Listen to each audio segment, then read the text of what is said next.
Olá a todos! Estamos muito felizes em apresentar nova série de conteúdos da Neurofin. Já estávamos planejando há um tempo expandir as nossas verticais de divulgação em neurociências para além das mídias sociais. E hoje começamos a concretizar nossas ideias em um novo formato para a gente trazer discussões, novidades, aplicações e conhecimentos em forma de vídeo e também de podcast.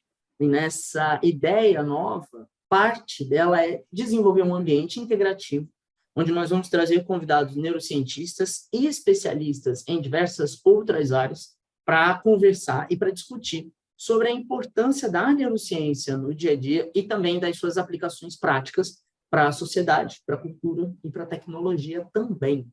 E para quem não conhece a Neurothink, nós somos uma plataforma de divulgação e ensino em neurociências que tem como objetivo trazer conteúdos de alta relevância na área das neurociências, sempre com grande crivo e rigor científico.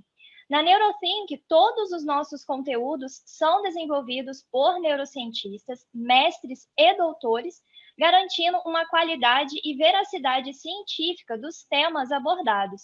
E quem quiser conhecer mais pode acessar as nossas mídias sociais a partir do @NTNeurociência e nossa plataforma online. Hoje, para o nosso primeiro episódio, nós trouxemos dois convidados para conversar sobre neuromarketing e a importância da neurociência para o entendimento do comportamento de consumo e também das suas aplicações práticas na comunicação.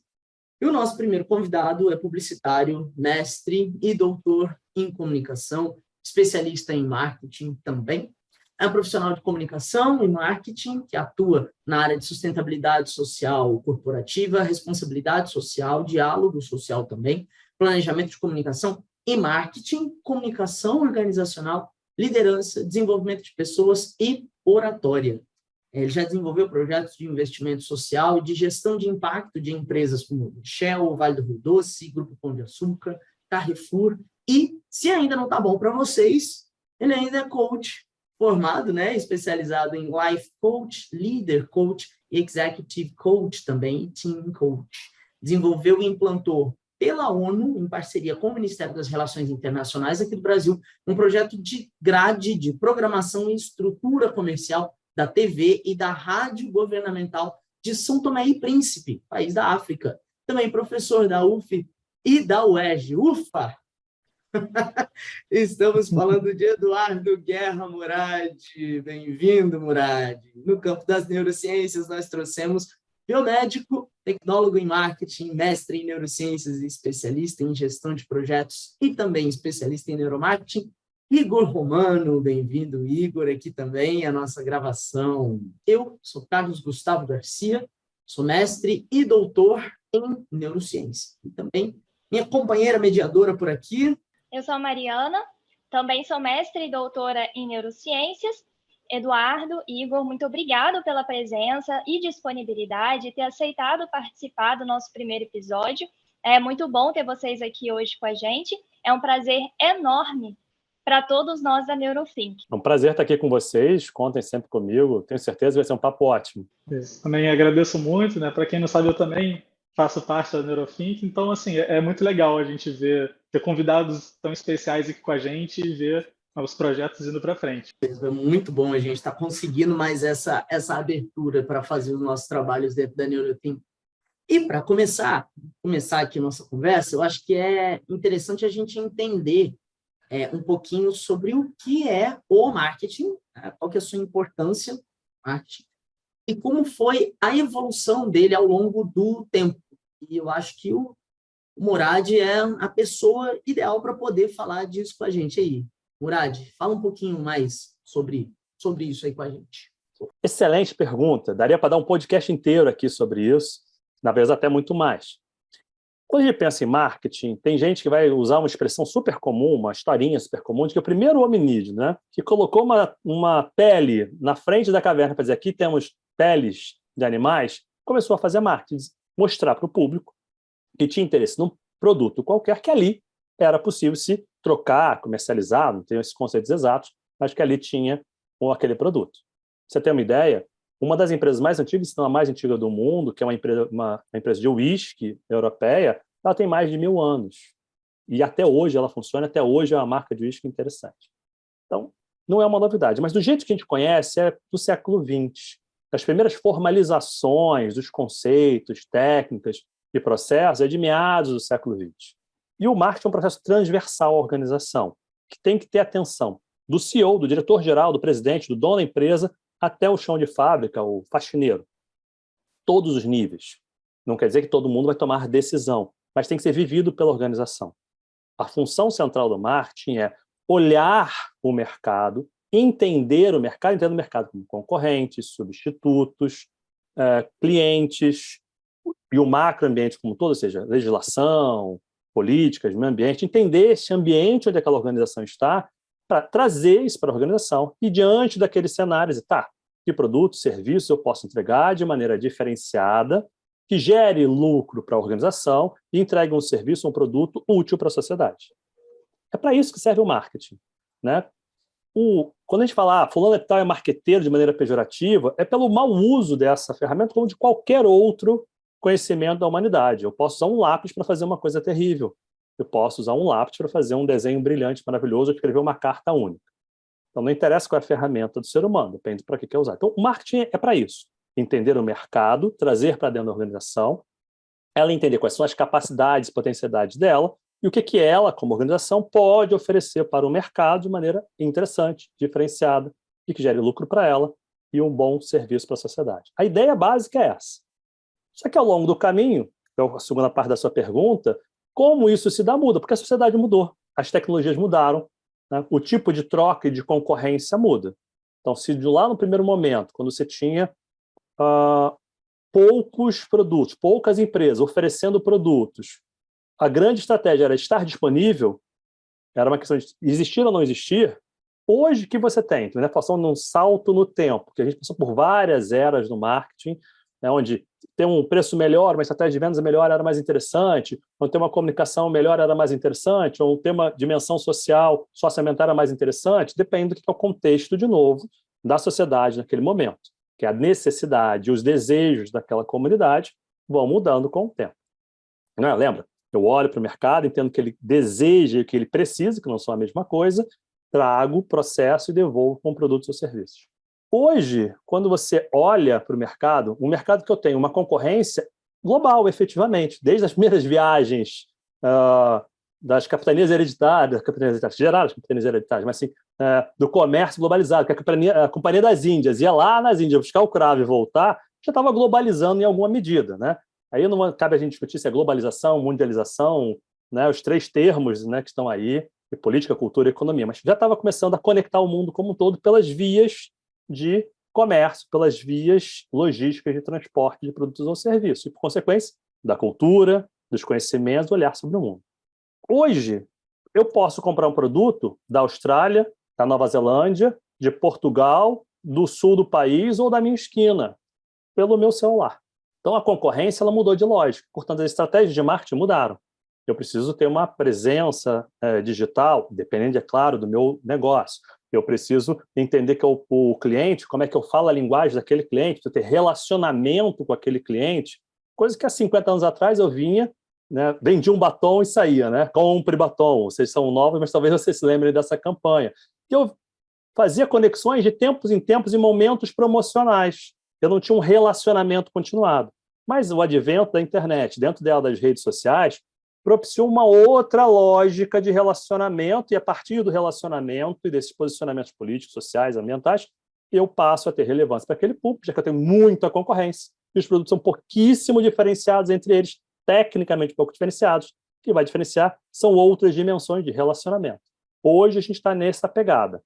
O que, para fechar a sua resposta, para além do produto e do serviço em si, tecnicamente, o que diferencia o meu produto? Se é diferencial, é porque eu faço alguma coisa com médio ou alto nível de excelência, tem de médio para alto nível de interesse do público e tem algum grau de raridade ou inovação, senão todo mundo tem, e aí eu vou comprar pelo menor preço apenas. É uma estratégia, mas não é a única. Fez sentido? Fez sentido, sim, claro. Acho que o Igor também pode colaborar aqui com a gente, até porque, né, Igor, além de neurocientista, ele também é tecnólogo, né, em marketing, então acho que para vocês conversarem. Pode me corrigir à vontade. Se eu falar besteira, você me corrige. Não, é que isso. Não, eu concordo totalmente. Né? No mundo onde a concorrência é global, né, como foi dito, de fato, tem que existir um diferencial para as empresas. Tem que ter, puxando um pouco, né, para essa parte comportamental, a empresa tem que começar a entender o que faz com que aquele cliente de fato compre, o que para ele, o que ele enxerga valor, né, dentro daquele produto. O que você pode ter como um diferencial para atrair no meio de N outros produtos. E é isso mesmo, né? As diferenças são poucas. É o próprio exemplo, né? Quando a gente vê celulares, tem diversas marcas. E os aparelhos, eles são, óbvio, são categorizados, né, na sua categoria de tecnologia, de preços, mas os topo de linha, os intermediários básicos são basicamente a mesma coisa, né? Uma mesma função, tem o mesmo princípio e são muito próximos em questão de hardware. Mas tem algumas coisas de marca que a gente sabe muito bem que vão fazer a pessoa pagar muito mais por um tipo, né, por uma marca de celular, do que da outra. E isso envolve uma série de questões comportamentais, como status, como pertencimento a um grupo, né, que aquela marca construiu em cima do nome dela, né, daquele branding. E é isso, né? Hoje em dia a gente está vendo cada vez mais esses diferenciais aparecendo e as marcas tendo que utilizar desses recursos de forma muito eficiente, né? Entender muito bem o público, colocar esses diferenciais que, vamos dizer, são intrínsecos no mercado, né? E óbvio, também entra aquela questão de ter que gerar mais inovações, ter que sempre estar caminhando, né, de uma forma mais competitiva. E eu acho muito interessante, né, como o Murad falou, esses processos, né, de marketing, mesmo que não conhecidos dessa forma, são muito antigos. Tem muito lá de trás. Assim como também o nosso comportamento, né? Até o nosso comportamento de consumo. As bases dele são bases muito primitivas. Né? A natureza não fez o ser humano para, digamos, ir no shopping e comprar. A natureza, né, o ser humano evoluiu para sobreviver. A gente se adaptou para a sobrevivência. Então, esses padrões de sobrevivência que hoje em dia são estudados e colocados no contexto de comportamentos de consumo, mas assim como os processos de marketing é algo natural. Nossa, então é bem legal quando a gente para e avalia essas situações e vê, né, que as coisas que não é uma nomenclatura, né, não é uma nomenclatura tradicional do marketing que diz o que é esse processo, assim como a gente vê no comportamento. Então, muito interessante a fala do Murad. Se você me permite, Igor, tem um dado que você colocou muito legal, que a gente não diz exatamente desse jeito no marketing, mas todo o processo de negócios, né, e a gente usa marketing, né, mercado, né, não tem uma tradução perfeita, mercadização, né, mas enfim, marketing. É um processo de relação como economia. Economia não é uma ciência matemática, ela é uma ciência humana. As pessoas esquecem isso quando discutem certas coisas. Porque tem um dado de subjetividade, do que é o significado. Você usou a palavra valor, achei muito legal. Valor, o que aquela coisa, objeto, produto, ou aquele serviço, processo, efetivamente vale, é valorado, estimado, desejado, e se enquadra em que categorias? Seja do ethos, pathos e logos, a gente esquece, dá nomes novos, maravilhosos, mas eu estou falando desde lá da antiga Grécia, de ethos, pathos e logos, ou seja, quais são as relações afetivas e emocionais, marca, participar de certas redes e debates, quais são as relações racionais, características técnicas, preços, processos, né? E quais são as relações de valores aí no sentido de conjunto de parâmetros, premissas sociais que fazem com que eu escolha A e não escolha B, seja como for. Aí desde sempre. A gente faz isso para tudo. Para escolher o político da vez, para comprar um violão que você está usando, para você comprar uma roupa, não interessa. Que é o ser humano, de novo, se relacionando com ele mesmo, com os seus pares imediatos e com a sociedade como um todo. Então, eu achei muito legal essa perspectiva. Você deve conhecer uma situação que aconteceu com o tabletzinho, né, da Apple, que aconteceu uns anos atrás. É uma coisa muito engraçada essa situação, porque ele falou uma outra coisa que é legal. Uma LG, ela era produtora de TV para várias outras marcas. Aí a pessoa, quando a LG chegou no mercado, LG, que horror. Mas ela tinha em casa uma televisão da Philips, da Toshiba, da Philco, não obrigatoriamente era para essas que ela produzia. Ela tinha uma LG. E Elgin, que horror, impressora. Mas tinha uma HP em casa, quem produzia era ela. Então, essas questões é para além do produto, da coisa, por mais que tenha essas características aqui e ali, né? Bem para além disso. E alguns anos atrás, quando teve uma discussão muito curiosa, que a Samsung foi processada nos Estados Unidos e na Inglaterra por ter sido considerado como cópia, o tablet dela, do da Apple. Nos Estados Unidos, eu posso estar invertendo quem ganhou e quem perdeu em qual país, mas nos Estados Unidos, por exemplo, o juiz disse, não, que isso, nada a ver, né? Isso aqui, efetivamente, são produtos diferentes, porque isso é um Apple, isso é um Samsung. Eu já vou chegar no quesito. Na Inglaterra, ou o inverso, não interessa, ele disse, não, é o mesmo produto, é a mesma coisa. Por que tinha essa dúvida? Quem produzia o touchscreen, quem produzia a interface gráfica, era a Samsung para a Apple. Quem produzia a carcaça, não sei o que. Há uma ideia de competição. Eu vou competir com você em alguns negócios, mas eu vou cooperar com você em outros, porque não faz sentido o contrário. Né? Carros irem, teve um carro no Brasil, um modelo de carro no Brasil que o chassi era de uma marca, o motor era de outra e a carenagem era de outra, e cada um dava um nome diferente. Era o mesmo carro, mas com a marquinha diferente. E aí as pessoas, não, eu prefiro a marca A, eu prefiro a marca B. Tá, tudo bem. Bom, vamos para a próxima pergunta, então, né? Sobre o neuromarketing. O que é exatamente, né, essa área de estudo agora que está surgindo, está ganhando um peso maior no Brasil? Como ela pode ser aplicada na prática, né, na realidade atual do mercado? Acho que o Igor pode falar um pouquinho para a gente, né, sobre a área de neuromarketing. Sim, claro. Então, o neuromarketing tem muito a ver, né, com isso que a gente está falando.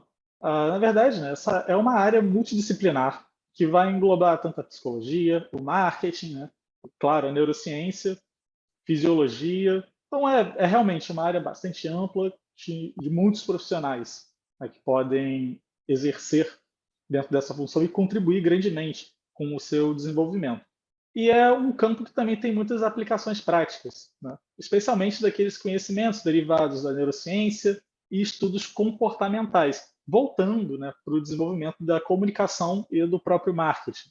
Então, quando a gente fala sobre o neuromarketing, a gente está falando sobre estudos com base científica que ajudam a entender e a interpretar aquelas reações implícitas, né, do consumidor frente a um estímulo comercial. E por ele estar mensurando uma resposta que é fisiológica, esses resultados eles têm uma precisão e assertividade muito maior, né, com relação à verdadeira interpretação daquele estímulo de interesse por parte daquela pessoa que está vendo, né, aquele material, produto, serviço, seja lá o que for. E é essa exatamente a grande vantagem da utilização do neuromarketing frente, né, às pesquisas tradicionais, né, que são explícitas, são explicitadas pelas pessoas. E aí acaba encaixando na conversa nas respostas que a gente teve agora há pouco. Né?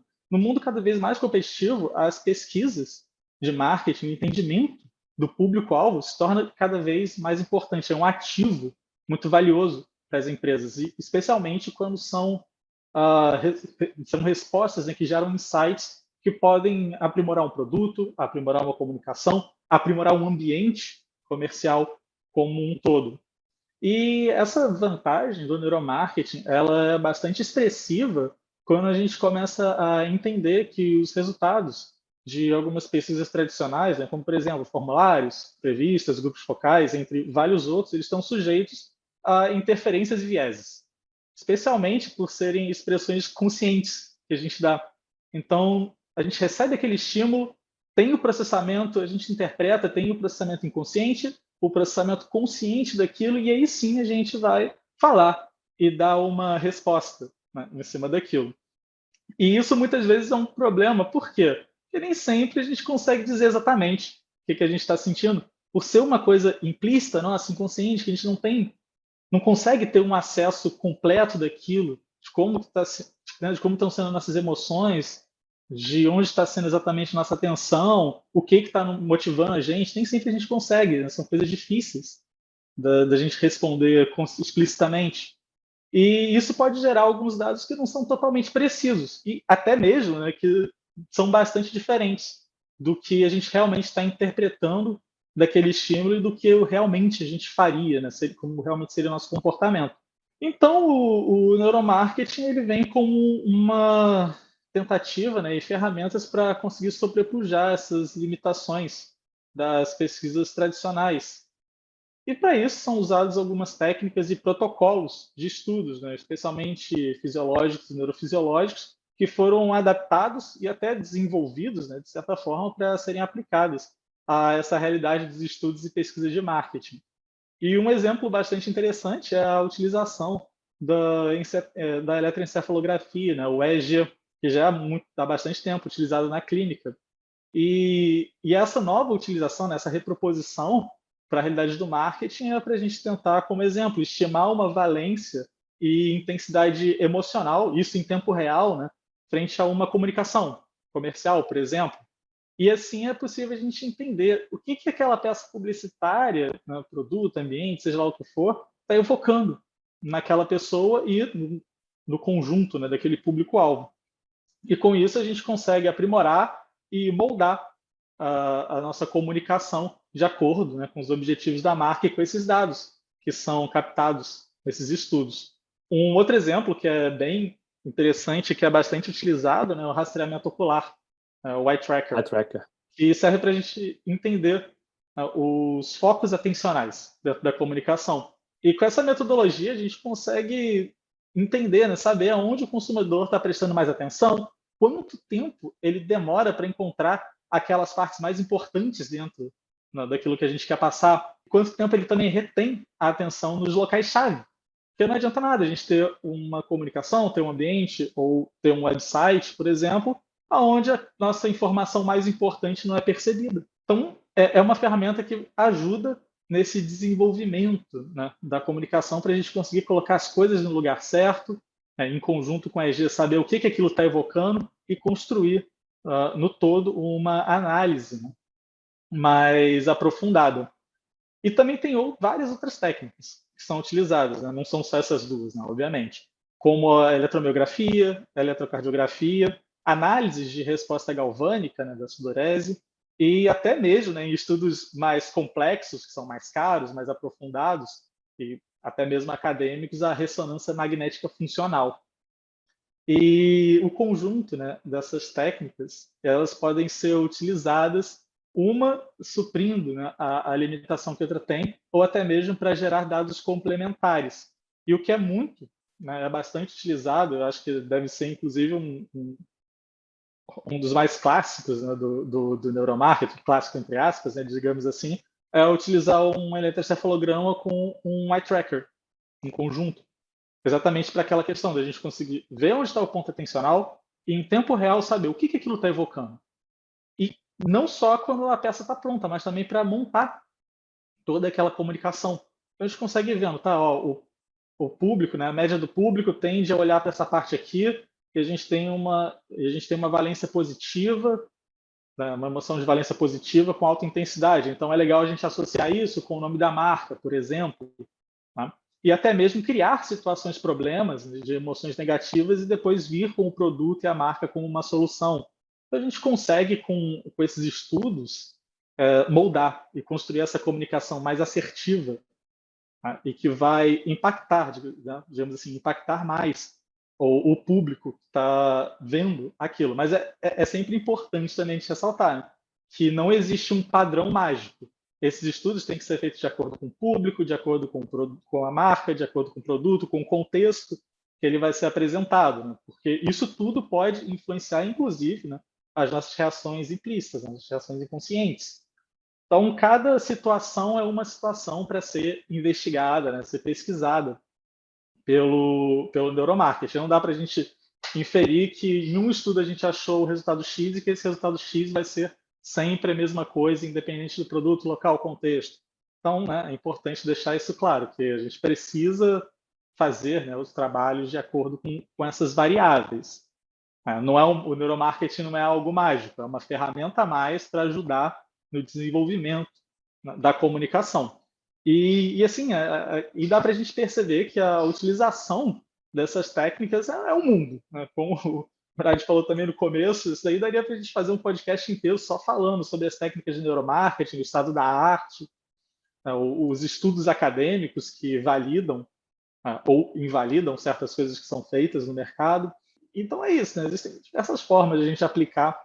E essas aplicações, elas podem ir desde o auxílio, né, desenvolvimento das campanhas, construção dos ambientes virtuais ou físicos também, análise de vitrinas, de prateleiras, desenvolvimento dos produtos e serviços, e até pesquisas mesmo, né, de branding e awareness. Então, as possibilidades são infinitas. E a tendência é isso evoluir cada vez mais e ser cada vez mais acessível para as empresas em geral conseguirem aplicar na realidade delas. Tem alguns pontos que você pôs que eu achei geniais. Na verdade, tudo que você disse foi extremamente interessante, mas alguns pontos me chamaram muito a atenção, né? E um deles, já que é a ciência, né? Estamos falando de ciência, de conhecimento produzido pelo ser humano e não de fórmulas tautológicas, mágicas e definitivas, né? Como algumas pessoas gostam de usar, que muda tudo, né? O que hoje é uma verdade, porque o conjunto de conhecimentos que nós temos aponta uma tendência de ser aquela forma de compreender o fenômeno, pode ser que daqui a 2, 3, 5 anos seja completamente diferente. Então, esse dado eu acho legal para tirar um pouco da percepção. Isso vale para qualquer coisa em marketing, pessoal, porque assim, as pessoas gostam de colocar sempre as 10 tendências máximas. Se você não fizer, você está perdido. Nunca é exatamente assim. Todo mundo que gosta de lacrar em alguma coisa e dizer que é o definitivo, manual definitivo da neuromarketing. Não! Vai dar problema.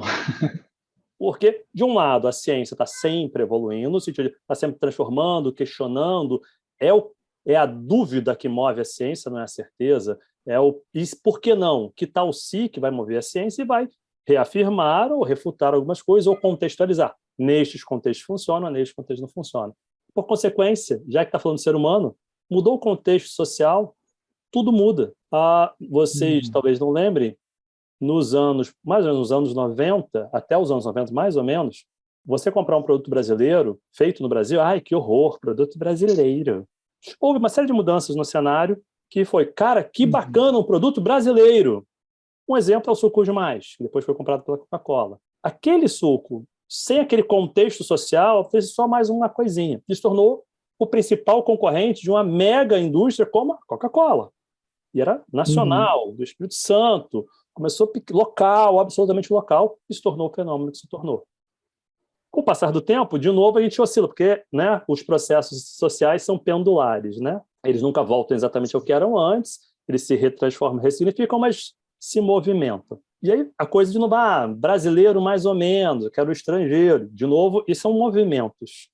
Então, se você pegar toda a tecnologia de hoje, levasse no tempo para fazer as análises do que estava acontecendo lá e para propor ou não o suco de mais, talvez estivesse te dando um indicador, uma década depois um outro indicador, atualmente um outro indicador, porque o contexto social mudou e a nossa compreensão do próprio cérebro humano mudou, né? Eu acho brilhante o que você faz, porque assim, é o objeto entendendo o próprio objeto, é o cérebro entendendo o próprio cérebro, que é uma coisa fantástica, só o ser humano é capaz de fazer isso.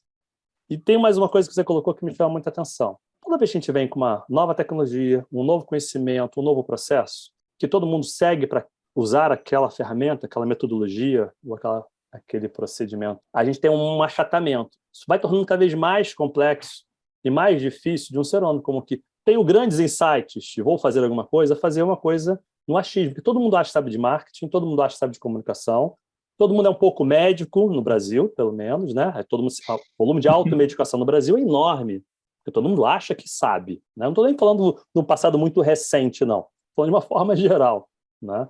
As pessoas vão lá e tomam uma aspirina, esquece que a aspirina é um medicamento pesado, né? Que tinha que ter receita, não é para você comprar na farmácia. Essas lógicas fazem com que a gente, cada vez mais, quanto mais o ser humano for capaz de utilizar uma tecnologia para entender qual é a área do cérebro que está sendo ativada, por consequência, qual é a emoção que está acontecendo ali, qual é o sentimento que está acontecendo ali e qual é o significado disso tudo, mais as empresas vão ter que ser precisas, porque você vai tendo uma margem de erro um pouquinho menor. Isso é que é interessante, que exige maior profissionalização e mais criatividade para usar aquela mesma informação que se torna cada vez mais comum. Porque quando pouca gente tem acesso à neurociência, aquela pessoa, aquela empresa que tem aquela informação sai na frente. Conforme aquilo vai sendo mais acessível, mais pessoas vão criando estratégias a partir daquela informação dentro daquele contexto, mais inteligência eu preciso ter. Isso é que é legal no que você colocou.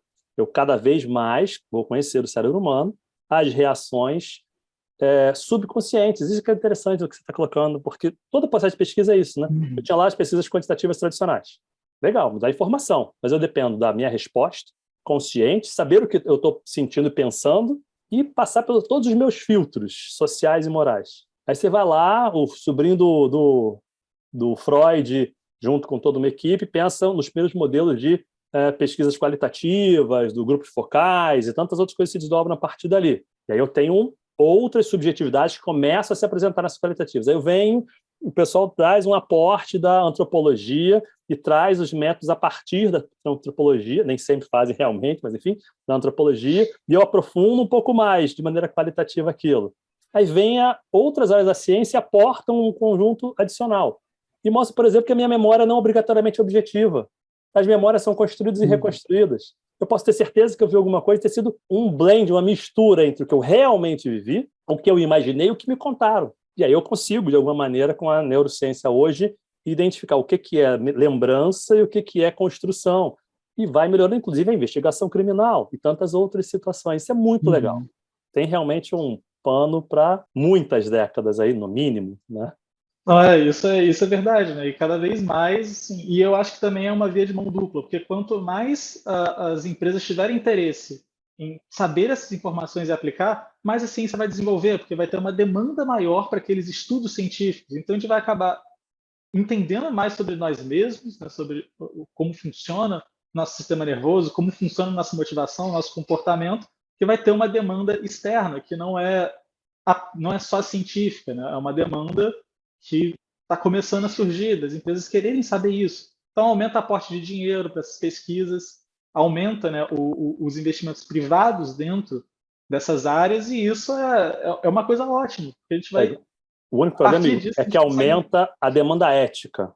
E quanto mais eu sei disso, quanto mais eu trabalho a partir dos impulsos inconscientes do outro, mais eu preciso ter algum tipo de, não é controle, algum tipo de regulação que determine os limites éticos da história. Queria perguntar um negócio para o Murad, porque assim, dentro do marketing a gente sabe que criatividade é uma das coisas que, né, existem grandemente dentro do marketing, mas assim, dentro, né, você que já foi envolvido com coordenação de curso, tudo de graduação, de pós-graduação, o pessoal do marketing também fica estudando esses nomes estranhos? Eletroencefalografia, eye tracking, eletromiografia, resposta galvânica. Como é que os conteúdos de neuromarketing assim, estão hoje em dia academicamente dentro dos cursos, tanto de graduação quanto de pós-graduação em marketing? Essa é uma pergunta e uma resposta super variável. Vamos lá. De um lado, o bom profissional em qualquer área, ele tem que estar sempre se atualizando. Ponto. Pode ser na medicina, pode ser no marketing, pode ser em engenharia, pode ser em limpeza doméstica, não interessa qual é a área, tá bom? Você tem que estar se atualizando, porque eu tenho novos processos, novas tecnologias, novos contextos sociais, lembra disso? Tem que estar se atualizando.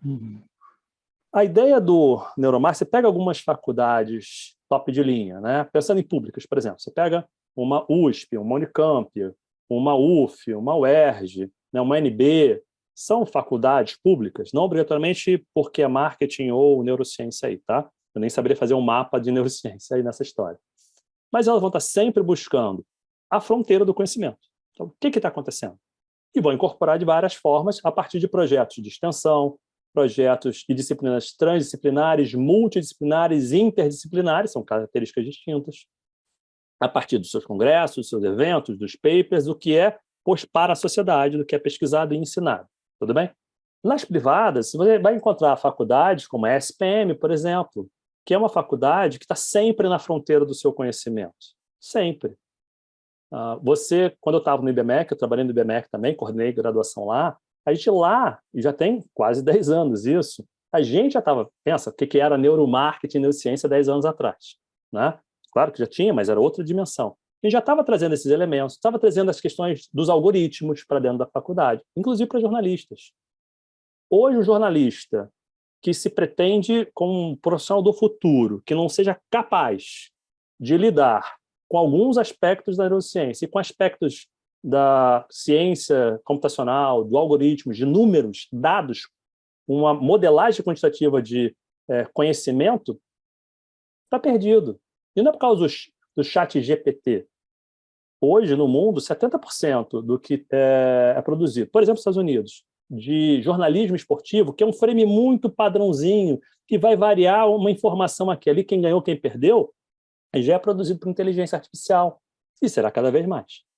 Então, a sua resposta, a gente usa essas expressões, algumas sim, outras virão no percorrer do caminho da pessoa, né? Porque, vamos lá, eu saber que existe um eye tracker, eu conheço o eye tracker há muito tempo, né? O que tinha no FRJ e alguns outros que foram postos aí. Eu conhecia, por vários motivos. Inclusive porque, quando você começou a pensar, quem plantou as disciplinas de web design na SPM há 20 anos atrás fui eu. Lá atrás, o pessoal da PUC, que é outra fonte de referência dessas questões, em alguns lugares de design, estavam usando essas e outras ferramentas ainda muito ancestrais para entender quais eram as áreas quentes e frias de uma interface.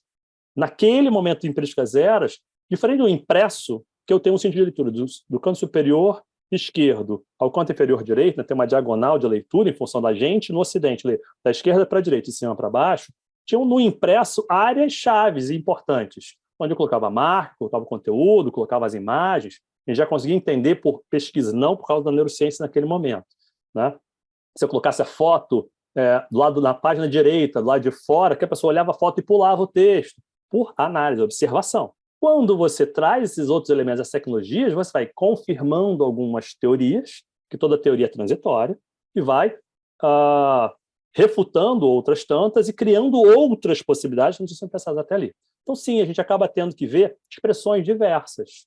Algoritmo é uma expressão absolutamente das engenharias, matemáticas, ciências exatas, que hoje não tem um profissional em comunicação e marketing que não ouça e não sabe minimamente o que é. Um eye tracker, como ele não é uma novidade, os usos, as tecnologias, a capacidade, sim, mas não é uma novidade. Então, a gente conhece, pode não saber, assim como o Igor conhece, como vocês conhecem, claro que não somos de neurociência. Agora, quando a PNL existe como PNL, Programação Neurolinguística, e as suas fundamentações na linguística, na neurociência, na psicologia, desde 1800 e alguma coisa, né? O Napoleão Hill escreveu o livro dele, sabe, né? Mas não tem como hoje você não falar de certas estratégias no digital, pelo menos, na comunicação como um todo, sem entender de alguns elementos que estão ali. E aí a gente vai, em comunicação e marketing, é muito transversal. A gente vai ter expressões que vêm da medicina, da antropologia, das ciências sociais, do direito. É um repertório grande. Então, fechando a tua resposta. Sim, você vai encontrar algumas faculdades que, em graduação ou pós, vão ter conteúdos, mesmo que transversais, em algumas disciplinas, outras, como o SPM, que vai ter como disciplinas numa pós, ou numa extensão, ou num curso de curta duração, presencial ou em EAD. Você vai ter isso discutido de outras maneiras, numa UF, que é uma pública, ou numa USP, a partir de linhas de pesquisa ou de extensão. Isso gradualmente vai entrando no currículo. Hoje, se você perguntar, hoje, na UF, onde eu estou, o conceito de neuromarketing, neurociência, ele está amplamente difundido na faculdade? Não, mas você tem um conjunto de professores que já incorporam isso há algum tempo e vão trazendo essas correlações com as outras graduações da faculdade, como a gente fazia com antropologia, como a gente fazia com ciências sociais, como a gente faz com psicologia. Mas tem um caminho grande ainda aí. Então, a gente vai, aos poucos, se apropriando dessas expressões e conceitos, que é do natural. Nosso fazer é isso, né? Essa apropriação legítima e reconstrução. Mas ainda não está no estado da arte, você não vai encontrar em todas as faculdades, às vezes vai encontrar gente dando aula disso que fez um curso de curta duração e se diz especialista. Então, ter profissionais como vocês, que são mestres, doutores, pesquisadores, especializados em neurociência e neuromarketing, né? Porque eu posso ser um tremendo neurocientista e não saber nada de marketing, tremendo profissional de marketing e não saber nada de neurociência. Então, nesse blend, é porque não é tão antigo assim, né? Não é uma trajetória de 50 anos, né, com isso tudo. Talvez até tenha, eu não conheço a história da neurociência. Assim, não é uma trajetória tão longa assim. Então, aos pouquinhos está sendo incorporado, principalmente pelas faculdades que se propõem a ser inovadoras, estarem na ponta da lança da discussão, mesmo que ainda possa aprofundar e ampliar.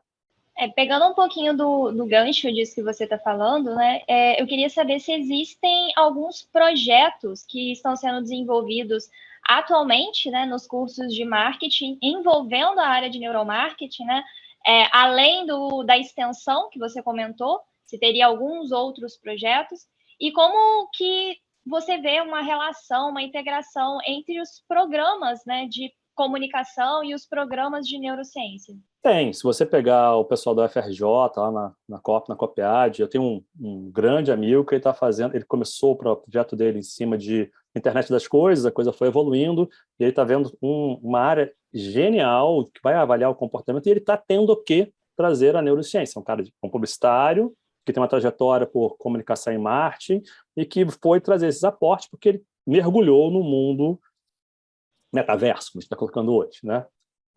Então, tem aí, sim, uma questão sendo trabalhada. Então, você vai encontrar numa FRJ, você vai encontrar algumas coisas bem interessantes sendo feitas, tanto nas pesquisas de mestrado e doutorado, quanto em projetos de extensão específicos. Você vai encontrar realmente.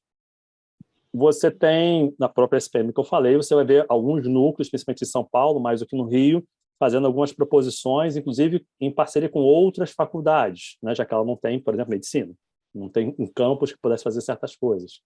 Você tem alguns lugares fazendo projetos. E fazendo projetos, às vezes, com a iniciativa privada, que é mais fácil as faculdades privadas fazerem do que as públicas, em função de uma série de discussões. Caberia um outro podcast aqui para a gente falar. Mas tem, sim, algumas coisas sendo feitas em parceria. Se eu sair do Brasil, se você for olhar algumas na Inglaterra, nos Estados Unidos, cara, isso é todo dia, né? Que vocês devem conhecer, o que não falta é laboratório nas universidades, no Cambridge da vida, com diferentes instituições para entender, privadas, bancando aquela pesquisa, alguns parâmetros para que ela seja pública, de domínio da sociedade, e como aplicação em si. Eu lembro de uma pesquisa há uns anos atrás, que não era nem exatamente neurociência, mas depois ela foi evoluindo, para a indústria de café na Inglaterra, que era muito interessante. Eles fizeram uma parceria com a faculdade, e a questão deles era o seguinte: por que as pessoas, já que eu posso regular todos os fatores de intensidade do café, era para o café, tá? Intensidade de açúcar, de água, de grãos, eu posso regular as diferentes máquinas para dar sabor, sensação organoléptica similar. Por que as pessoas no café coado pagavam um centavo? No café da máquina um pouquinho mais. Eles fizeram vários métodos, e o que eles fizeram? Como essa faculdade tem uma série de pesquisas sobre o comportamento do consumidor desde sempre, com várias interseções, antropologia, psicologia, medicina. Eles pegaram o refeitório da faculdade, durante o período, tem uma série de câmeras embutidas, para você lá, a primeira vez que você tem que assinar um termo dizendo que você sabe se está sendo observado e pesquisado, uma questão de ética. E aí o que eles fizeram? Durante um período, essa indústria de café regulou todas as máquinas, todos os processos, para que os cafés em 3 ou 4 perfis diferentes, que da máquina italiana ao cafezinho coado, gerassem o mesmo sabor, o mesmo aroma. E aí fizeram uma pesquisa depois. E aí, qual que você prefere? Por que você prefere? E aí dava aquela história. Não, eu pagaria, vou dar um número qualquer, 5 euros pela máquina italiana de café, de expresso, mas pagaria 50 cents pela máquina do vending machine, tá, automática. Pegaram esse conjunto de pessoas, selecionaram um conjunto dessas pessoas e levaram para os laboratórios e colocaram, né, prenderam o nariz, colocaram um tubo na boca para dar só o sabor. Não tinha uma coisa assim, só o vapor de. E aí colocaram o mesmo vapor, uma mesma história, e colocaram imagens diferentes. E observaram a reação das pessoas, verbalizada, e dos cérebros. De novo, a pessoa sentiu o sabor. Ah, legal. Aí mostrava a máquina de café coado. Mais ou menos. Colocava o mesmo sabor. Aí colocava a máquina italiana. Nossa, quão melhor. E eles foram fazendo testes. Deixa eu colocar um pouco mais de açúcar, porque açúcar dá sensação de sabor. Não tem mais sabor. Tem mais açúcar. Mas você tem a impressão de... E foram fazendo 1000 testes para entender como é que era, para, no final, eles definirem lá quais eram os percentuais que eles estavam querendo colocar uma vending machine nos lugares, né? Como é que eles iam criar os sabores adequados e as estratégias de marketing para suplantar a ideia de que não, isso aqui não é muito bom. E podia ser igualmente bom. Então tem várias coisas no mundo inteiro. Vocês certamente devem ter várias outras. Isso aqui foi um exemplo que eu estou dando para vocês. Em carro acontece isso, com celulares acontece isso. Não só no Brasil, mas lá fora também. Então isso está cada vez mais integrado, né, esse tipo de análise. E não tem como você não dizer, até porque existem efetivamente estratégias, tudo que é feito para celulares, ambiente digital, as big techs, elas investem pesadamente nessas áreas para desenvolver as interfaces, sistemas e utilidade dos seus aplicativos. e dos seus sistemas. Essa questão sobre esse experimento em relação ao café, porque a gente sabe que café é uma das bebidas que, se você perder o olfato, vira tipo água amarga. Água amarga. Quando você desprende o nariz, é café. Porque ele tem muito composto, né? Volátil, assim. Você precisa desses dois sentidos para entendê-lo como um todo, né? Para entender o gosto, você precisa do olfato também. E agora falando um pouquinho sobre o neurocientista, o profissional neurocientista no neuromarketing. Igor e Murad, por aí, qual que é a importância de um profissional neurocientista dentro dessa área do neuromarketing? O que vocês acham? Igor, se você me permite, eu acho que ter o marketing, por excelência, historicamente, ele é multidisciplinar. Né? Não dá para hoje, se eu sou uma empresa de médio e grande porte, utiliza, por exemplo, redes sociais, eu não tenho alguém das áreas de tecnologia da informação dentro da empresa, ou um cara de estatística que me ajude a modelar os dados, ou uma pessoa de psicologia que me ajude a entender os comportamentos humanos. Então, marketing, por excelência, é multidisciplinar. Quando não é multidisciplinar, você vai ter sempre um recorte mais arriscado para a empresa. Então, o profissional de neurociência é fundamental. A única questão aqui é, como é multidisciplinar, quanto mais gente tiver, e tem que ter gente, um pouco mais caro mas eu tenho que ter a capacidade de mediação, né, desses conflitos de percepção. E aí você vai tendo que ter outras demandas e outras características que as faculdades tradicionalmente não fazem, que o mercado começa a demandar. Com certeza, eu concordo totalmente. De fato, essa multidisciplinaridade é algo essencial. Eu vejo, e cada um pode contribuir com a sua expertise, com aquela base teórica e prática que adquiriu ao longo do tempo, e conversando, né? Sempre, quanto mais próxima for essa conversa, quanto mais troca de informação tiver entre eles, troca de conhecimentos tiver, melhor vai ser. O neurocientista, ele é um profissional que tem uma grande importância. Na maior parte dos casos, o neurocientista é aquela pessoa que vai entender da pesquisa como é feita, né, nessa área comportamental e biológica. Então, é aquela pessoa que vai ter uma vivência, muitas vezes ela vai ter passado pelo mestrado, doutorado em bancada, né, trabalhando com essas questões, então ele vai ter esse domínio, né, da metodologia científica, vai conseguir fazer uma adaptação, né, porque projetos acadêmicos e projetos voltados para empresas são muito diferentes.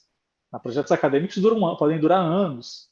Os da empresa é inviável você virar para uma empresa e falar, não, vou demorar 1 ano para fazer esse projeto. Não, tem que ser rápido, então tem que ter essa adaptação. Eu vejo que o neurocientista ele tem um papel importante nisso, de pegar, falar, tudo bem, tem essas metodologias, tem esse processo científico na área, falando assim, processo científico de bancada, né, na área de comportamento, na área de neurociência. Então, o que a gente pode fazer para manter o crivo científico desse estudo, mas de uma forma resumida? Uma forma que a gente consiga resumir esse processo para entregar mais rápido, mas ainda assim tenha resultados assertivos. Então, acho que o neurocientista tem uma importância muito grande nessa área. Mas não adianta você entregar um resultado, você adquirir um resultado e não saber como aplicar, não entender do mercado, não entender como que eu vou montar alguma coisa a partir desse conhecimento. E aí sim, aí eu vejo que o profissional de comunicação e de marketing é fundamental nesse quesito. Então, o neurocientista passando aqueles conhecimentos, gerando, né, aqueles resultados, aquelas informações, conversando com o profissional de marketing para pegar aquele conhecimento e montar, né, uma campanha, por exemplo, montar uma comunicação, conseguir entender, tá, como que eu vou pegar esses dados e como que eu vou colocar isso para o mercado. E tomara que a gente veja cada vez mais, né, isso acontecendo e cada vez mais também as universidades estimulando essa interdisciplinaridade. Desde a graduação, né, da graduação, passando pela pós-graduação e preparando esses profissionais para um mercado que é dinâmico, é interdisciplinar, que você tem que saber ensinar e tem que saber, principalmente, aprender também com os outros. Bom, gente, acho que por hoje é só. Chegamos ao fim, né, do nosso programa. Tivemos uma conversa muito interessante e enriquecedora, né, sobre esse tema. Eu gostaria de agradecer novamente aos convidados, Eduardo Murad e Igor Romano, pela presença. Foi um prazer enorme ter vocês aqui com a gente. O prazer foi todo meu. Conte comigo sempre que vocês precisarem. Estou aqui. Desculpa se eu falo muito, mas eu me empolgo e conversando com vocês foi legal. O Igor trouxe várias coisas sensacionais. Eu fiquei com uma playlist gigante de comentários. Não, já falei muito, deixa para lá. Mas sempre precisar, estou à disposição. Também agradeço muito por estar aqui. Nossa, foi super enriquecedor, foi muito interessante a conversa com o Murad. E muitas coisas para a gente pensar também, né? Para a gente parar e refletir a respeito não só do marketing, do neurociência e do neuromarketing, mas no geral, na sociedade como geral. Então foi ótimo, foi sensacional, foi um prazer enorme estar aqui com vocês. Muito bom, minha gente. Então, por hoje é isso. Muito obrigado novamente para os nossos convidados e a vocês que estão assistindo ou que estão ouvindo a gente por aqui. Para ficar por dentro da nossa agenda, né, de outros conteúdos também, só acompanhar o nosso Instagram, @ntneurociência. E não esquece também de curtir e de ativar o sininho aqui embaixo, para você ser avisado sempre que a gente tiver novos conteúdos por aqui. Ficamos por aqui. Até a próxima. Beijo para vocês. Tchau, tchau.